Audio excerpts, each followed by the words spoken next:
ఇన్ఛార్జీలను పెట్టి ఈ అడ్డగోలు వ్యవహారాలకు తెరలేపినారు.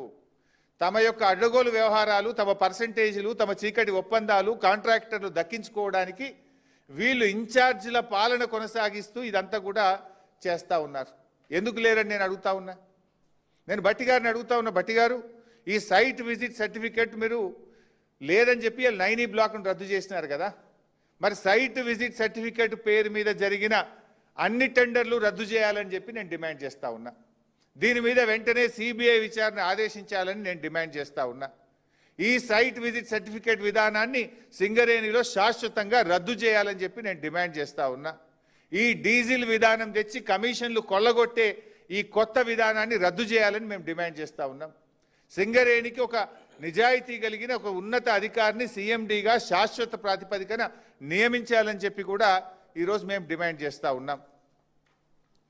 మరి అదేవిధంగా నేను గతంలో కూడా ఒకసారి చెప్పిన ఈ సింగరేణి సంగతి ఏమో ఇట్లా ఉన్నది. గతంలో ఈ క్యాబినెట్ ఒక దండుపాలెం మూట అని చెప్పి నేను ఆరోపిస్తే నా మీద ఈ మంత్రులంతా కూడా విరుచుకపడ్డారు నా మీద. ఇప్పుడు నేను అడుగుతున్నా, మీ దండుపాలెం మూట కాకపోతే ఏంది? మీరే బయటపడుతున్నారు కదా, తన్నుక సస్తున్నారు కదా. ఇప్పుడు ఈ 9E బ్లాక్ టెండర్లలో ముఖ్యమంత్రి వర్సెస్ భట్టి గారు వర్సెస్ కోమటిరెడ్డి కదా, ముగ్గురు దండుకుంటేనే కదా ఇదంత విషయం బయటకు వచ్చింది. ఇలా బొగ్గు టెండర్లలో, సింగరేణి టెండర్లలో రేవంత్ రెడ్డి గారు వర్సెస్ భట్టి గారు వర్సెస్ కోమటిరెడ్డి గారు. నాకు దక్కాలంటే నాకు దక్కాలి, నా మనుషులకు దక్కాలంటే నా మనుషులకు దక్కాలని ముగ్గురు మధ్య వాటాల పంచాయతీ కాకపోతే ఏంది ఇది? పాపం మధ్యలో ఐఏఎస్ అధికారులు, జర్నలిస్టులు బలిపశువులు అయిపోయినారు. మీ వాటాల పంచాయతీకి, మీ టెండర్ల పంచాయతీకి, మీ కాంట్రాక్టర్ల పంచాయతీకి ఐఏఎస్ అధికారులను ఎందుకు బలి చేస్తున్నారు? జర్నలిస్టులను ఎందుకు బలి చేస్తున్నారు? మీరు తన్నుక సచ్చింది నిజం, వాటాల కోసం కొట్టుకున్నది నిజం, నాకంటే నాకు టెండర్ అని చెప్పి తన్నుకున్నది నిజం. దీంట్లో జర్నలిస్టులు ఏం పాపం చేసిండ్రు? ఇది ముగ్గురు దన్నుకున్నారు. గతంలో మీరు చూశారు డెక్కన్ సిమెంట్స్ యజమానిని ముఖ్యమంత్రి గారి ఇంటికి ఎదురుగా గెస్ట్ హౌస్లో తుపాకీ పెట్టి వసూలు చేసిండ్రు అని స్వయంగా కేబినెట్ మంత్రి గారి కుమార్తె చెప్పారు. అది ఎవరు చేసిండ్రు?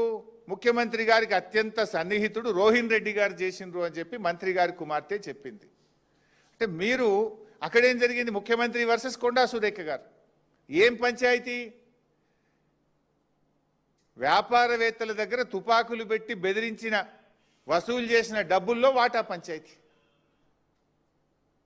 అక్కడేమో డెక్కన్ సిమెంట్స్ యాజమాని ఇచ్చిన డబ్బుల్లో వాటాల పంచాయతీతోని ముఖ్యమంత్రికి దేవాదాయ శాఖ, అటవీ శాఖ మంత్రి మధ్యలో పంచాయతీ చూశాం. మరో పంచాయతీ టెండర్ల పంచాయతీ.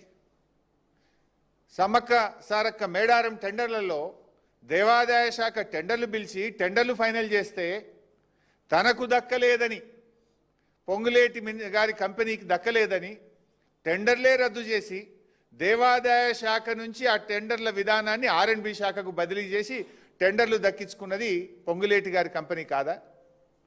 అంటే సమ్మక్క సారక్క టెండర్ల విషయంలో దేవాదాయ శాఖ మంత్రి సురేఖ గారు, పొంగులేటి శ్రీనివాసరెడ్డి గారు ఇద్దరి మధ్యలో వైరం మనం ఓపెన్గా వాటాల కోసం, కాంట్రాక్టర్ల కోసం పోరాడుకున్నది మనం చూడలేదా? దేవాదాయ శాఖ టెండర్లు పిలిచింది నిజం, టెండర్లు వేరే కాంట్రాక్టర్కు దక్కింది నిజం, తనకు దక్కలేదని ఆ టెండర్లు రద్దు చేసింది నిజం, దేవాదాయ శాఖ నుంచి R&B శాఖకు టెండర్లు పిలిచే అవకాశం ఇచ్చింది నిజం, ఆ టెండర్ పొంగులేటి కంపెనీ దక్కించుకున్నది నిజం. ఇంత ఓపెన్గా కాంట్రాక్టర్ల కోసం ఇద్దరు మంత్రుల మధ్య తగువు చూశాం. ఆ తర్వాత ముఖ్యమంత్రి గారు వర్సెస్ జూపల్లి గారు.